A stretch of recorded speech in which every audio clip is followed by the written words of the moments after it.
You're 35. Your life is simple. A good apartment. A stable job.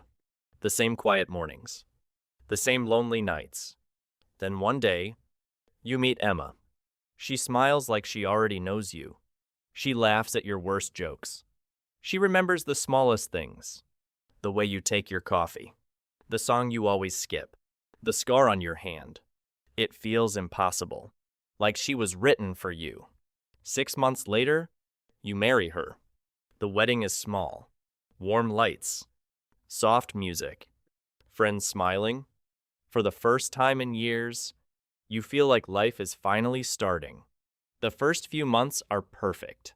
She fills the apartment with warmth. The fridge is full. The living room feels alive.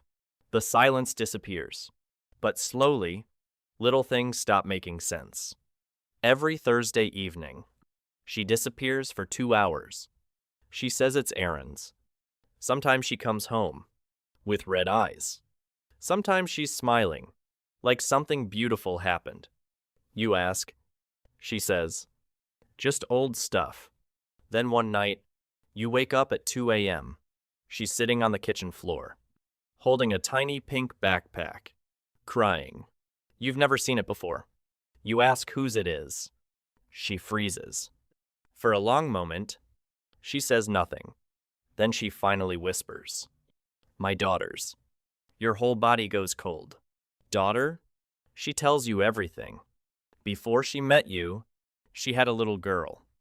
Lily, after a brutal divorce, her ex took custody and moved states away. She spent every week fighting to stay in her daughter's life. The Thursday disappearances were secret visits. The tears were goodbye hugs.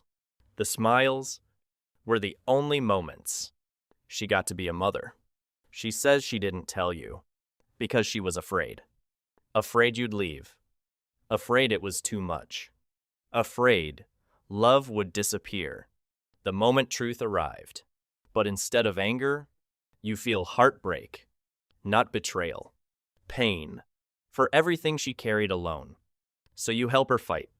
Paperwork, lawyers, court dates, endless waiting. Months pass. Money gets tight. Stress fills the apartment. Then Tuesday afternoon, you lose your job. Everything stops. The rent, the plans, the hope. For a moment, it feels like life is collapsing. But Emma grabs your hand and says, we keep going. So you do. One step at a time. One hearing at a time. One sleepless night at a time. Then one rainy evening, there's a knock at the door. Emma opens it. A little girl stands there. Tiny backpack.